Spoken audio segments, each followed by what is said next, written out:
वन्दे मातरम् वन्दे मातरम् सुजला। Hello friends, मैं अभी मौर्य आप लोगों का स्वागत करता हूं अपने इस यूट्यूब फैमिली में। आज यार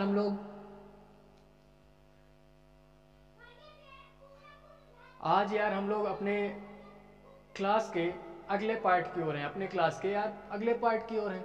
अगला पार्ट बोले तो यार जो मैंने मौलिक अधिकार की क्लास ली थी उसमें यार आज हम लोग उस टॉपिक को आगे कवर करने का प्रयास करेंगे। ठीक है यार, तो उसको आज हम क्या करेंगे, आगे कवर करने का प्रयास करेंगे। हो सकेगा यार तो हम इस पार्ट को यानी इस क्लास को आज ही खत्म करेंगे, यानी इस चैप्टर को। नहीं होगा तो इसके नेक्स्ट वीडियो में भी मतलब एक क्लास और लिया जाएगा, उसमें हम सारी चीजें क्या करेंगे, कवर करने का प्रयास करेंगे। देखते हैं यार अपना हम अगली क्लास में हम लोग देखते हैं यार पिछले मतलब पार्ट में हम लोगों ने दो अपने अधिकारों को क्या किया था, कवर करने का प्रयास किया था यार। एंड कवर हमने किया भी था, प्रयास क्या किया था, हमने कवर किया था। ठीक है, इस क्लास में भी हम क्या करेंगे, मतलब जितने भी हमारे अधिकार हैं उनको हम कवर करने का प्रयास करेंगे यार। कवर हो जाता है तो अच्छी बात है, नहीं होगा तो और अच्छी बात है यार। हम लोग क्या करेंगे, अगले क्लास में इसको देखने का प्रयास करेंगे। तो देखते हैं यार, हम लोग देखते हैं हमारा अगला मतलब क्या आता है। हमारा अगला अधिकार आता है अधिकार हमारा अगला आता है, यानी दो हमने पढ़ लिए थे यार। हमारा क्या था, 6 थे हमारे, दो हमने जिसमें से निपटा दिए थे यार। बचे थे हमारे कितने, 4। तो उसके आगे से आज हम लोग यहाँ देखने का प्रयास करेंगे।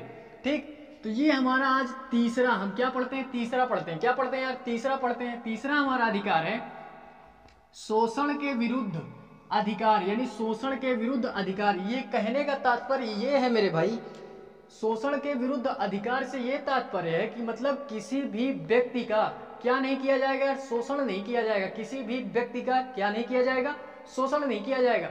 अब यार बोल दो कि ये कहाँ दिया गया है, तो ये हमारा एक संविधान में क्या बनाया गया है, ये एक अधिकार बनाया गया है। क्या बनाया गया है, ये एक अधिकार दिया गया है कि किसी भी व्यक्ति का हम लोग शोषण नहीं कर सकते, चाहे वो किसी भी कास्ट का व्यक्ति हो। ठीक है, अब इसमें यार हम लोग 2 आर्टिकल पढ़ेंगे। 2 आर्टिकल कौन से पढ़ेंगे यार, 2 आर्टिकल ये पढ़ेंगे। इसमें हमारा मतलब अनुच्छेद 23 और 24 की बात की गई है। अनुच्छेद 23 और 24 में ये बात कही गई है कि हम किसी भी व्यक्ति का शोषण नहीं कर सकते हैं। ठीक है, तो इसमें आओ यार हम देखते हैं अनुच्छेद 23। अनुच्छेद 23 यानी आर्टिकल 23 में हमारा ये बोल रहा है कि मानव व्यापार, क्या मानव व्यापार, बालाश्रम, बंधुआ मजदूरी, विभेद पर रोक। यानी ये बोल रहा है यार कि किसी भी व्यक्ति का हम व्यापार नहीं कर सकते। पहली बात यार, हम किसी भी व्यक्ति का व्यापार नहीं कर सकते, ये हमारा इलीगल है। क्या है यार, इलीगल है, ये लीगल तौर पे नहीं आता, यानी ये असंवैधानिक रूप से हो जाता है। आप यार मूवियों में देखे होगे मेरे भाई लोग, अगर मूवी वगैरह देखते होगे तो उसमें यार देखते होगे कि मतलब कुछ बहुत लड़कियों का व्यापार होता रहता है। तो यार कई मूवियों में देखे होगे कि लड़कियों का व्यापार हुआ करता है, तो वो यार वो इसी के अंतर्गत आता है, वो इसी के अंतर्गत आता है यार कि हम लोग क्या नहीं कर सकते, हम लोग यार किसी भी मानव का व्यापार नहीं कर सकते हैं। ठीक है, इसी वजह से यार वो सारी चीजें हमारी गलत है। ठीक है, तो उसमें यार यही दिया गया है, इस आर्टिकल के तहत वो सारी चीजें आती हैं। आर्टिकल 23 के तहत ये सारी चीजें आती हैं। बालाश्रम क्या है, यानी किसी भी बच्चे से हम मजदूरी नहीं करवा सकते हैं। क्या नहीं करवा सकते, किसी भी बच्चे से यार हम क्या नहीं करवा सकते हैं, मजदूरी नहीं करवा सकते हैं। ठीक है, तो बालाश्रम का मतलब हमारा ये हो गया। और बंधुआ मजदूरी क्या है, बंधुआ मजदूरी ये क्या कि हम मतलब किसी से गुलामी नहीं करवा सकते। बहुत से लोग होते हैं ना यार, मतलब काम तो करवा लेते हैं लेकिन पैसा वगैरह नहीं देते, तो ये सारी चीजें गलत है यार, ये सारी चीजें गलत है।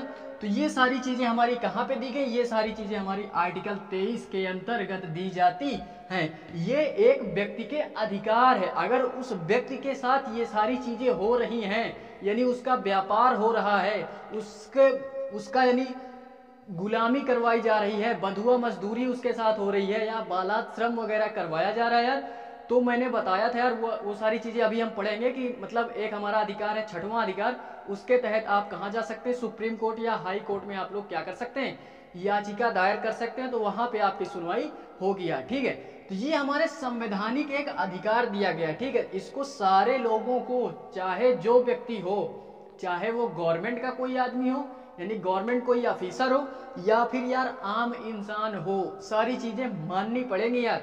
सारी चीजें क्या होनी, सारी चीजें माननी पड़ेंगी, ठीक है। अब इसमें यार हम लोग आते हैं अनुच्छेद 24। किसमें आते हैं? अनुच्छेद 24 यार। अनुच्छेद 24 या आर्टिकल 24 बोल सकते हैं। इसमें यार ये बोला गया है कि हम 14 वर्ष से कम उम्र के बच्चों को क्या नहीं करवा सकते हैं? मजदूरी नहीं करवा सकते हैं यार, ये भी इलीगल कार्य है।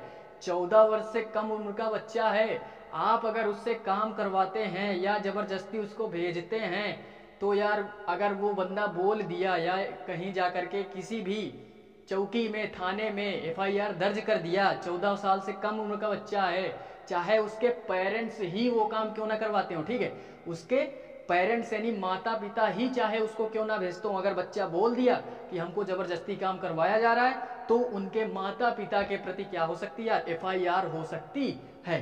तो यार 14 वर्ष से कम उम्र के बच्चों को काम नहीं करवाया जाएगा यार, ये भी हमारा क्या है? ये भी इलीगल कार्य है यार, ठीक है। तो ये हमारा आर्टिकल कहाँ पे दिया गया है? आर्टिकल 24 में दिया गया। कहाँ पे दिया गया यार? आर्टिकल 24 में दिया गया है यार। तो यही दो आर्टिकल आप लोग किसमें याद रखेंगे? शोषण के विरुद्ध अधिकार में। शोषण के विरुद्ध अधिकार में यानी अधिकार जो हमारा तीसरा आता है, उसके तहत आप लोग क्या करेंगे? यही दो अधिकार याद रखेंगे, आर्टिकल 23 एंड आर्टिकल 24। अब हम लोग देखते हैं यार, इसके बाद चौथा आता है। इसके बाद हमारा यार क्या आता है? तीसरे के बाद हमारा चौथा अधिकार जो आता है, चौथा अधिकार हमारा बोल रहा है धार्मिक स्वतंत्रता का अधिकार। यानी धार्मिक स्वतंत्रता से यार हमारा ये मतलब है, ये तात्पर्य है मेरे भैया, कि कोई भी व्यक्ति किसी भी धर्म को मान सकता है। यानी कोई बाध्यता नहीं है, कोई क्या नहीं यार? बाध्यता नहीं है कि आप यही धर्म को अपनाओगे। कोई भी व्यक्ति है, उसको जो धर्म पसंद आता है, जो आपको लगता है यार, वो उस धर्म को आप क्या कर सकते हैं? अपना सकते हैं। ये भी एक संविधान में प्रावधान किया गया है। संविधान में प्रावधान किया गया है किसके तहत? तो ये यार हमारा मौलिक अधिकार की श्रेणी में आता है। सारी चीजें आप लोग याद रखेंगे। मैं यार क्वेश्चन बता नहीं रहा हूं, तो इसका मतलब ये नहीं है कि यहाँ पे क्वेश्चन आएगा नहीं, ठीक है। क्वेश्चन यार आएगा नहीं। मैं यार जैसे ही ये चैप्टर समाप्त होगा, उसके बाद यार हम लोग एक क्लास लेंगे, केवल क्वेश्चन उसमें अटेंड करेंगे। यानी इससे रिलेटेड किस तरह के क्वेश्चन बन सकते हैं, यानी किस प्रकार के क्वेश्चन बनते हैं, यानी उन सारी चीजों को हम लोग क्या करेंगे यार? देखने का प्रयास करेंगे। लेकिन नेक्स्ट क्लास में जैसे ही ये हमारी क्लास खत्म होगी, उसके बाद मतलब हम लोग क्या करेंगे? देखने का प्रयास करेंगे यार, ठीक है। केवल क्वेश्चन ही उसमें अटेंड करेंगे, ठीक। और हाँ, ये केवल यार किसमें? प्रीलिम्स के नजरिए से है, यानी फैक्चुअल चीजें हैं, तो आप लोगों को याद करनी है। फैक्चुअल चीजें यार तो आप लोगों को केवल याद रखनी है। मेंस के नजरिए से ये सारा चीज इंपॉर्टेंट नहीं है, लेकिन फिर भी आपको याद रखना है। ये प्रीलिम्स के नजरिए से फंस सकता है, ठीक है, फंस सकता है, प्रीलिम्स में यार आ सकता है। तो यार हम देखते हैं इसमें हमारा चौथा क्या था यार? धार्मिक स्वतंत्रता का प्रबंधन। कोई भी व्यक्ति यार किसी भी धर्म को क्या कर सकता है? यानी धर्म के बारे में उसका प्रावधान किया गया है किसमें? 25 से लेकर के 28 तक आर्टिकल जितने हमारे आते हैं, उसमें यार हमारा 25 से 28 तक धार्मिक स्वतंत्रता का प्रबंधन किया गया है। यानी धर्म से रिलेटेड हमारे जितने भी आर्टिकल दिए गए हैं 25 से लेकर 28 के बीच में दिए गए हैं। अब हम लोग इसमें देखते हैं आर्टिकल 25। अनुच्छेद 25 हमारा ये बोल रहा है कि कोई भी व्यक्ति किसी भी धर्म को मान सकता है और उससे रिलेटेड उस धर्म का प्रचार कर सकता है। उसके लिए किसी भी व्यक्ति को मतलब बाध्यता नहीं है, किसी भी व्यक्ति को यार बाध्यता नहीं है। आपकी जो इच्छा है आप उस धर्म को मानिए, उसका प्रचार करिए। कोई जरूरी नहीं है कि यार आप यार हिंदू कास्ट के हैं या मुस्लिम कास्ट के हैं तो आप केवल इसी को मान सकते हैं, ठीक है। आपका जो इच्छा है आप वो कर सकते हैं। आप एकदम क्या है? स्वतंत्र हैं यार। आप क्या हैं? स्वतंत्र हैं एकदम, यानी किसी से कोई बाध्यता नहीं है। तो ये हमारा कहाँ पे आता है यार? आर्टिकल 25 में आता है। तो आप लोग यार ये याद रखेंगे, आर्टिकल 25 में दिया गया है किसी भी व्यक्ति को धर्म को मानने, क्या करने? धर्म को मानने और उसका प्रचार करने की भरपूर स्वतंत्रता है। क्या है यार? धर्म को मानने की भरपूर स्वतंत्रता है एंड उसका प्रचार करने की भरपूर स्वतंत्रता दी गई है। किस आर्टिकल के तहत? तो यार अनुच्छेद 25 के तहत, ठीक है, अनुच्छेद 25 के तहत दिया गया है यार। उसके बाद हम लोग आते हैं अनुच्छेद 26। क्या आते हैं? अनुच्छेद 26 यानी आर्टिकल 26। आर्टिकल 26 क्या बोल रहा है?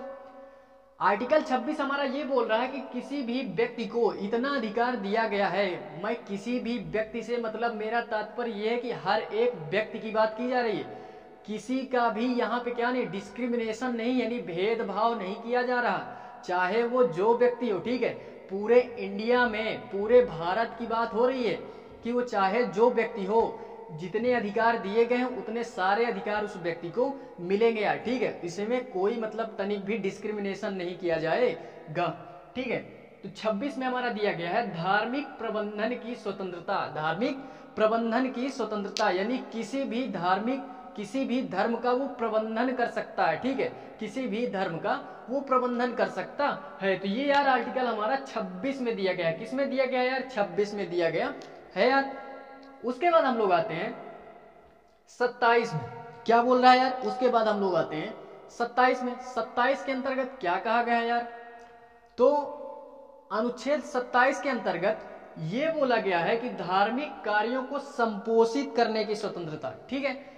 आर्टिकल 27 में हमारा ये बोल रहा है कि कोई भी व्यक्ति है, वो कोई भी व्यक्ति है, उसको यार कथा करानी है, भागवत कराना है, रामायण कराना, तो आप भरपूर स्वतंत्रता है, आप करा सकते हैं। किसी की उसमें क्या नहीं है, किसी का भी उसमें मतलब बाध्यता नहीं होगी। आप ये सारी चीजें क्या कर सकते हैं, करा सकते हैं। आपको इस चीज की क्या दी गई यार? भरपूर स्वतंत्रता दी गई है यार, ठीक है। भरपूर स्वतंत्रता दी गई है। ये हमारा अनुच्छेद 27 के तहत दिया गया है। संपोषित से यही मतलब है कि आप लोग करवा सकते हैं, ठीक है।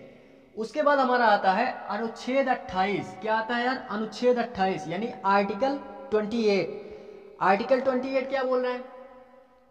आर्टिकल 28 ये बोल रहा है कि किसी भी धार्मिक स्थान पे आप लोग जा सकते हैं, शिक्षा ग्रहण कर सकते हैं, उपासना कर सकते हैं एंड उसमें उपस्थित हो सकते हैं। क्या बोल रहा है अनुच्छेद? आर्टिकल 28 हमारा ये बोल रहा है कि हर एक व्यक्ति को इतना अधिकार तो यार दिया ही गया है कि वह किसी भी धार्मिक स्थल में जा सकता है। आप लोग यार जा सकते हैं कहीं भी, सत्संग भागवत में आप लोग जाने का अधिकार है, किसी का भी उसमें रोकथाम नहीं है यार। आप लोग क्या कर सकते हैं? जा सकते हैं, ठीक है।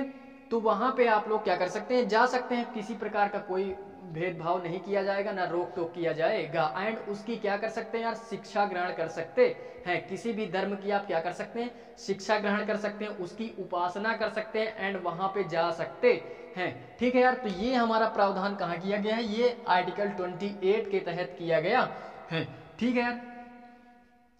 आर्टिकल 28 के तहत किया गया यार। मैं एक बार फिर से बताना चाहूंगा, यार, अपने भैया लोगों को फिर से बताना चाहूंगा क्या, कि किसी भी व्यक्ति को धार्मिक कार्य करने, उसकी शिक्षा ग्रहण करने, उसका उपासना करने एंड उसमें उपस्थित होने की भरपूर स्वतंत्रता दी गई है यार। भरपूर स्वतंत्रता दी गई है। किसी का भी इसमें रोकथाम नहीं किया जाएगा, या किसी भी प्रकार का आपके साथ क्या नहीं किया जाएगा? भेदभाव नहीं किया जाएगा। अगर भेदभाव होता है तो मैं यार फिर से वही बोलूंगा कि आप आर्टिकल किसके तहत? आर्टिकल 32 के तहत आप लोग सुप्रीम कोर्ट या हाई कोर्ट में जा सकते हैं, अपनी याचिका वहां दायर करवा सकते हैं। सुप्रीम कोर्ट और हाई कोर्ट 5 प्रकार के रिट दायर करती है। उस रिट के हिसाब से वो रिट दायर करती है। वो 5 प्रकार के रिट क्या है यार? वो अभी हम लोग यहाँ पे पढ़ेंगे, ठीक है। वो 5 प्रकार के रिट यहाँ पे अभी हम लोग पढ़ने का प्रयास करेंगे यार, ठीक है। तो ये 4 आर्टिकल आप लोग किसमें याद रखेंगे? ये 4 आर्टिकल आप लोग इसमें याद रखेंगे। धार्मिक स्वतंत्रता के अधिकार में 4 आर्टिकल आप लोग याद रखेंगे। 25 से लेकर के 28 के बीच कितने दिए गए हैं? 25 से लेकर के 28 के बीच में क्या दिया गया है? तो धार्मिक स्वतंत्रता का अधिकार हमारा दिया गया है हर एक व्यक्ति को, ठीक है यार। ये सारी चीजें आप लोग याद रखिए। 5वां हमारा संस्कृति या सांस्कृतिक एवं शिक्षा संबंधी अधिकार हमारा 5वें में दिया गया है, ठीक है। 5वें में दिया गया है। ये हमारा आर्टिकल 19 से 30 के बीच में दिया गया है। 19 to 30, 29 वो 19 बोल रहा हूँ, सॉरी, 29 to 30 यानी 29 से 30, यानी इन 2 आर्टिकलों के बीच में हमारा दिया गया है क्या?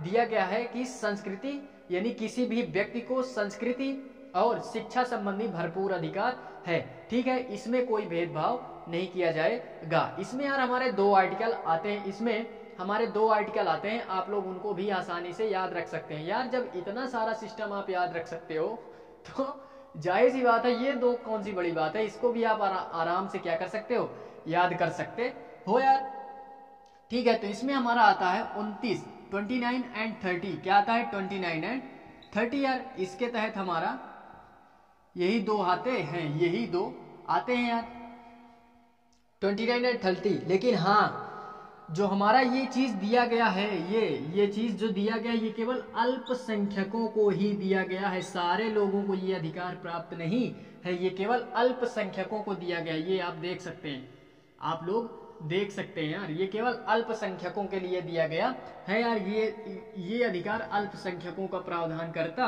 है, उनके हितों का संरक्षण करता है एंड उनके शिक्षा संबंधी जो हमारा अधिकार है वो केवल अल्पसंख्यकों को ही दिया गया है यार, ठीक है। तो ये 2 आर्टिकल आप लोग इसमें याद रखेंगे 5वें में, ये 2 आर्टिकल आप लोग 5वें में याद रखेंगे यार, ठीक है।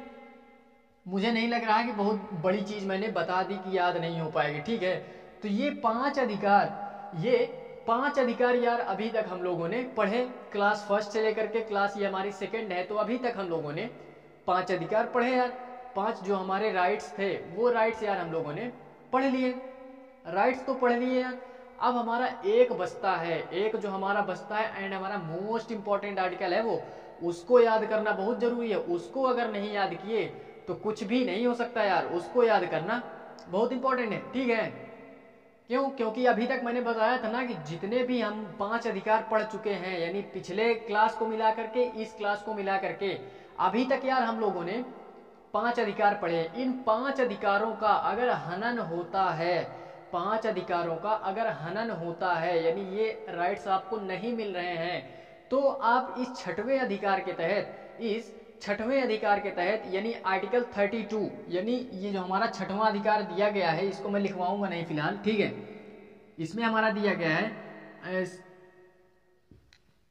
6वां हमारा आता है संवैधानिक उपाधियों का अंत, संवैधानिक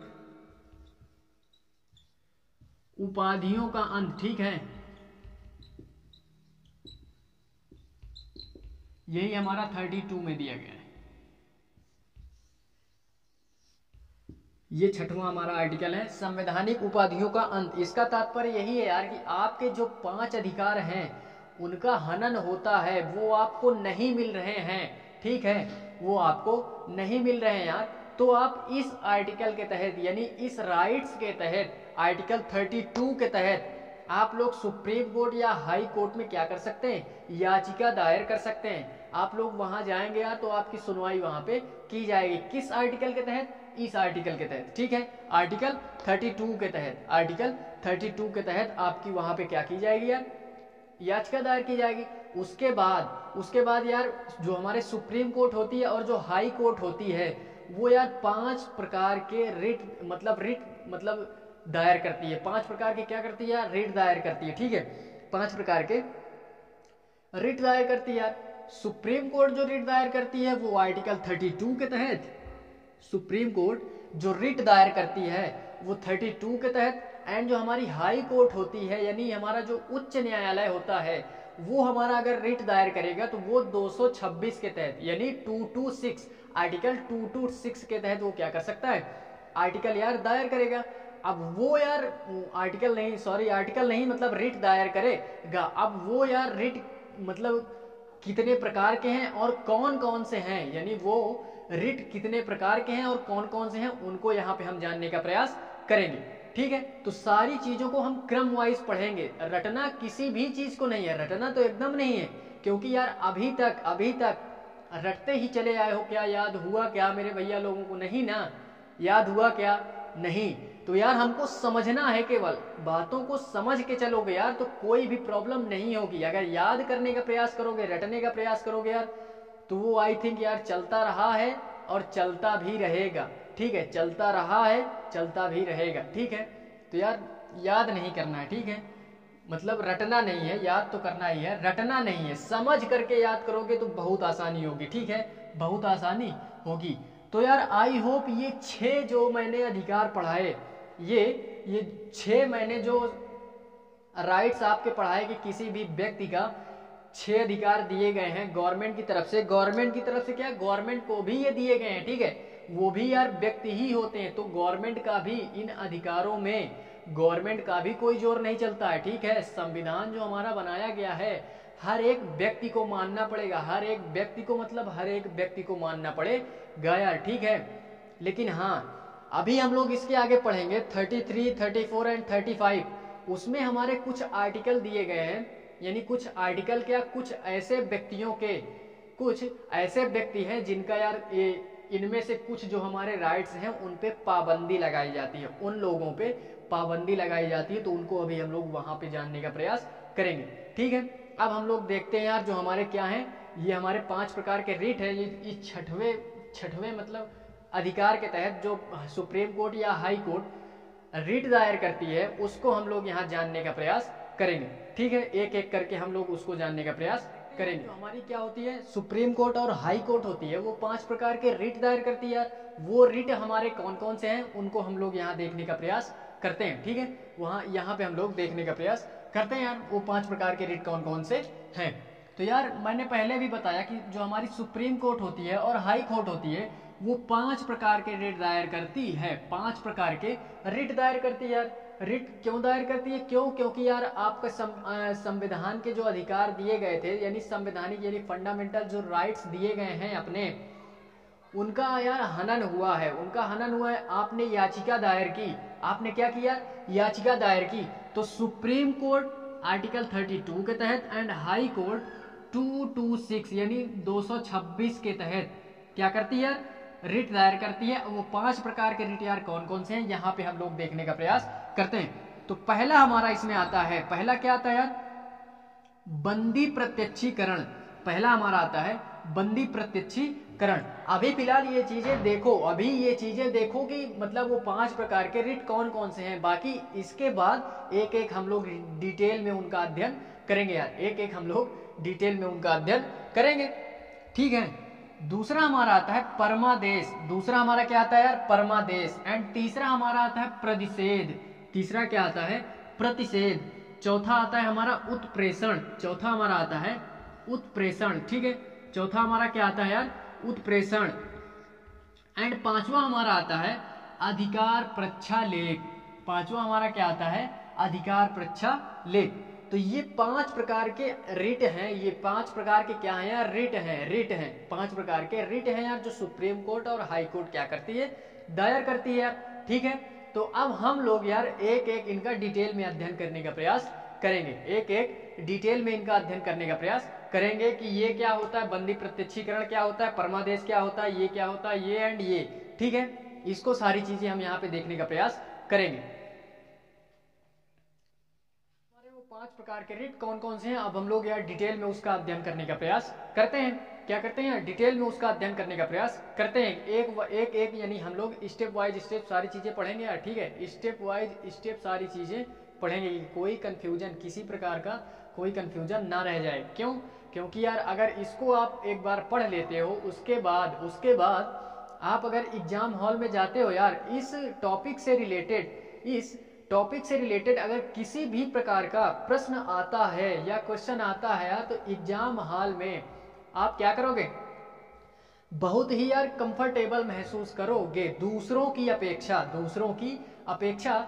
ये सारी चीजें अगर आपने पढ़ के रखी है अच्छे से, आपके दिमाग में बैठी है कि कौन सा आर्टिकल, कौन सा अधिकार किस आर्टिकल के तहत दिया गया है, तो एग्जाम हॉल में आप लोग यार क्या कर सकते हो, बहुत ही कंफर्टेबल महसूस करोगे दूसरों की अपेक्षा यार, ठीक है। तो आइए यार देखते हैं हम लोग पहला इसमें हमारा आता है बंदी प्रत्यक्षीकरण। अभी मैंने क्या बताया था, बंदी प्रत्यक्षीकरण। बंदी प्रत्यक्षीकरण से यार मतलब हमारा ये है कि अभी मैंने बताया था किसके तहत, अभी मैंने बताया था यार आर्टिकल किसके, आर्टिकल 22 के तहत। आर्टिकल 22 के तहत क्या पढ़ा था आप लोगों ने, आप लोग जानते होंगे, ठीक है। गिरफ्तारी के संरक्षण के बारे में हम लोगों ने पढ़ा था। अगर उस क्लास को आप नहीं अटेंड किए हो तो उसका मतलब लिंक नीचे डिस्क्रिप्शन में दिया गया है, आप लोग क्या कर सकते हैं यार, वहां से सारी चीजें कवर करने का प्रयास कर सकते हो यार। आई थिंक मैं मतलब जितने भी हमारे मतलब मैंने क्लास ली है आर्टिकल की एंड मौलिक अधिकार जो मैंने पहले पढ़ाया था, इसका मैंने पहले जो क्लास लिया था, उन सारी चीज़ों का मतलब लिंक नीचे डिस्क्रिप्शन में दिया गया है, तो आप लोग वहां से जाकर के आसानी से उस क्लास को अटेंड कर सकते हैं यार, आसानी से उस क्लास को अटेंड कर सकते हैं। तो देखते हैं हमारा बंदी प्रत्यक्षीकरण। बंदी प्रत्यक्षीकरण, बंदी प्रत्यक्षीकरण से ये मतलब है कि मान लो किसी व्यक्ति को गिरफ्तार कर लिया गया। क्या कर लिया गया? गिरफ्तार कर लिया गया। यार पहली बात तो यार व्यक्ति को, किसी भी व्यक्ति को ऐसे गिरफ्तार नहीं किया जा सकता, ठीक है। गिरफ्तार किया भी जा रहा है तो उसके बारे में मैंने पढ़ाया है आर्टिकल 22 में, ठीक है, कि कौन कौन से आपको अधिकार दिए गए हैं, आप लोग उनसे पूछ सकते हैं, ठीक है, आप लोग उनसे पूछ सकते हैं यार। उससे रिलेटेड यार आपको अगर जानकारी चाहिए, आपकी अपनी नॉलेज को बढ़ाना है, तो आप लोग उस वीडियो को देख सकते हैं। फिलहाल हम लोग यहाँ की बात करेंगे, फिलहाल हम लोग यहाँ की बात कर रहे हैं, ठीक है। इसमें यह दिया गया है, अगर किसी भी व्यक्ति को गिरफ्तार किया गया है तो उसको 24 घंटे के अंदर, 24 घंटे के अंदर उसको कहाँ पेश करना होगा? मजिस्ट्रेट के सामने, जिला न्यायालय के सामने, यानी जिला अधिकारी के सामने, मजिस्ट्रेट के सामने उसको पेश किया जाएगा, ठीक है। ऐसे ही उसको कहाँ नहीं ले जाया जाएगा? ऐसे ही उसको डायरेक्टली ले जाकर के बंद नहीं किया जा सकता, ठीक है। उसको पहले आप ले जाओ, कहाँ पे? गिरफ्तार आपने कर लिया है, चलो अच्छी बात है यार, आपने गिरफ्तार कर लिया, गिरफ्तार आपने कर तो लिया है, आप डायरेक्टली उसको बंद नहीं कर सकते हैं। आप लोग पहले उसको कहाँ ले जाइए? उस व्यक्ति को आप पहले ले जाइए जिलाधिकारी के सामने, यानी जिला न्यायालय में आप उसको ले जाइए। वहां पे वो सारी चीजें, वहां पे जो मतलब बातें होंगी, वो उसके बाद जो वो डिसाइड करेगा न्यायाधीश, जो वो न्यायाधीश बोल रहा हूँ, जिले का जो हमारा न्यायाधीश भी बोल सकते हो, क्योंकि जिले का जो कलेक्टर होता है वो एक प्रकार का न्यायाधीश ही होता है।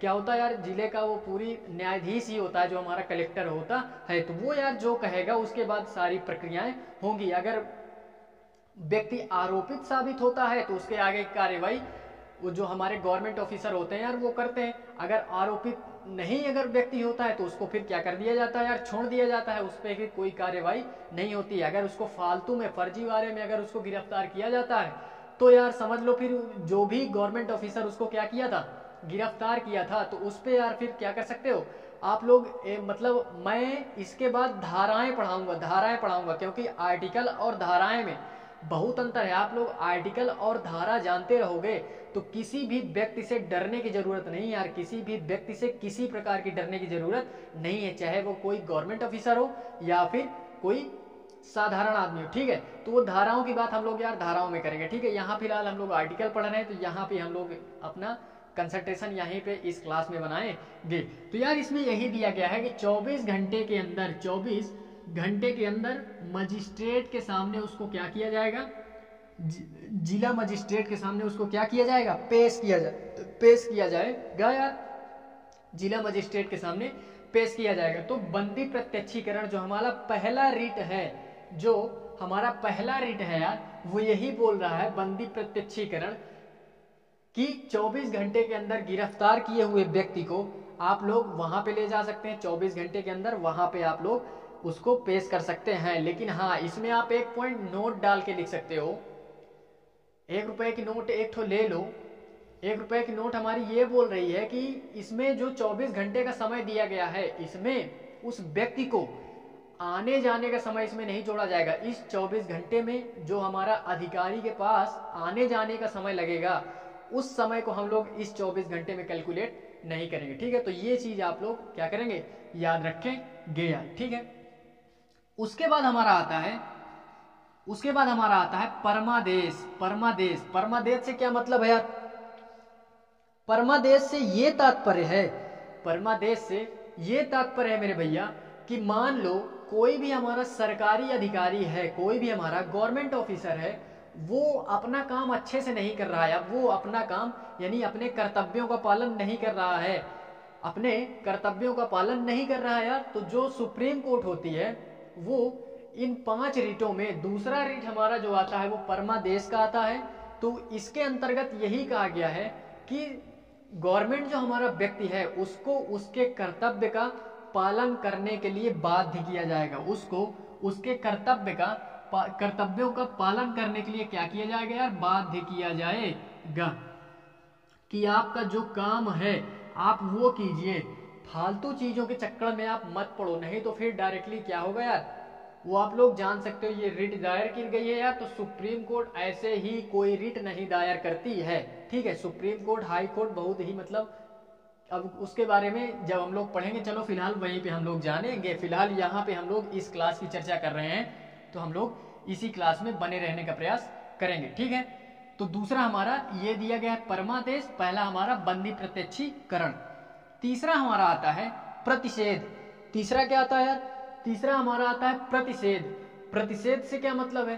तो यार प्रतिषेध से हमारा मतलब है कि हमारा जो ऊपरी न्यायालय होता है, ऊपरी न्यायालय होता है, वो निचले न्यायालय को आदेश देता है, निचले न्यायालय को आदेश देता है, या ऊपरी न्यायालय जो हमारा होता है वो निचले न्यायालय को रोक लगाता है कि जो भी कोई भी मतलब कार्य आप कर रहे हो वो आपके अधिकार में नहीं आ रहा, तो प्लीज आप उस कार्य को मत करें, ठीक है। अब वो ऊपरी न्यायालय यार क्या हमारा कौन कौन हो सकते हैं? ऊपरी न्यायालय हमारा सुप्रीम कोर्ट भी हो सकता है, ठीक है। सुप्रीम कोर्ट अगर लगाएगा, निचले न्यायालय को कहेगा तो हाई कोर्ट को कहेगा, अगर हाई कोर्ट ऊपरी मान लिया गया है तो निचले न्यायालय कहेगा, तो जिला न्यायालय हमारा निचला मान लिया जाएगा, ऊपर हमारा क्या मान लिया जाएगा? हमारा क्या बोलते हैं, हाई कोर्ट मान लिया जाएगा। तो वही यार तीनों हम लोग कोर्टों की बात कर रहे हैं, ठीक है। वो कोर्ट कौन कौन से होते हैं हम लोग जब पढ़ेंगे, न्यायालय चैप्टर पढ़ेंगे तो हम लोग वहां पे सारी चीजें कवर करेंगे। फिलहाल 3 हमारे न्यायालय होते हैं, ठीक है। तो यहाँ पे आप लोग ऊपरी न्यायालय और निचले न्यायालय से यही तात्पर्य मानोगे कि ये जो हमारा होता है, अगर यहाँ पे कोई चीज है, ये आदेश देगा तो इसी को देगा, ठीक है। ये आदेश देगा तो इसको देगा, अगर यहाँ पे कोई चीज है, ये आदेश देगा तो इसको देगा, ठीक है। ये आदेश देगा तो इसको देगा, इसको थोड़ी ना दे देगा, ये तो ऊपरी पहुंच जाएगा ना यार। तो यही बोल रहा है हमारा ऊपरी न्यायालय निचले न्यायालय को, ऊपरी न्यायालय निचले न्यायालय को आदेश देता है कि आप जो कार्य कर रहे हैं ये आपके अधिकार क्षेत्र में नहीं आता, प्लीज आप उस कार्य को मत करें, ठीक है। तो ये हमारा कहाँ पे दिया गया है? ये हमारा प्रतिषेध के अंतर्गत आता है। ये हमारी रिट प्रतिषेध कहलाती है। ये हमारी रिट क्या कहलाती है? प्रतिषेध कहलाती है।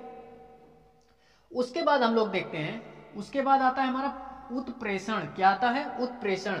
उत्प्रेषण में हमारा भी है यार, यही बोल रहा है, उत्प्रेषण में भी हमारा यही बोल रहा है। इसमें केवल एक चीज चेंज हो गई है। एक चीज क्या चेंज हो गई है यार? इसमें कार्यों की बात की गई है, अगर कार्य उसके अधिकार क्षेत्र में नहीं आता है तो उस पर रोक लगाता है, ठीक है। उस पर रोक लगाती है कौन? ये ऊपरी न्यायालय निचले न्यायालय को, ठीक है।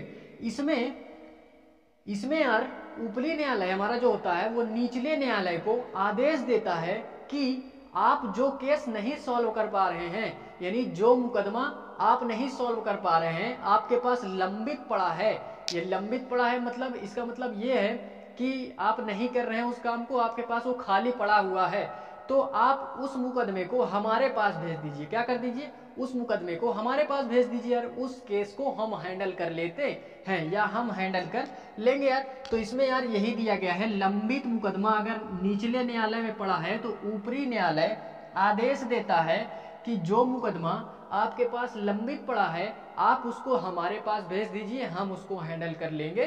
तो इसमें आपको कोई परेशानी नहीं होनी चाहिए, ठीक है। या कोई भी मतलब मुकदमा उनके बस में नहीं होता। बस तो यार मत बोलो फिलहाल में, क्योंकि यार संविधान पढ़ रहे हो तो संविधान में अगर ये सिंपली लैंग्वेज यूज करोगे तो थोड़ा सा अच्छा नहीं लगेगा, ठीक है। संविधान में अगर सिंपल लैंग्वेज यूज करोगे कि बस में नहीं है तो फिर ये थोड़ा सा अच्छा नहीं लग रहा है। फिलहाल ये याद रखो, लंबित मुकदमा आपके अधिकार क्षेत्र में अगर नहीं है, यानी आपके से मतलब है निचले न्यायालय के क्षेत्र में नहीं है, तो ऊपरी न्यायालय क्या कर सकता है? रिट दायर करता है कि आप क्या करें, उस मुकदमे को छोड़ दीजिए, इसको हम हैंडल कर लेंगे, ठीक है। इसमें मैं ये बोलना चाहूंगा कि ये दोनों आप साथ में याद करें।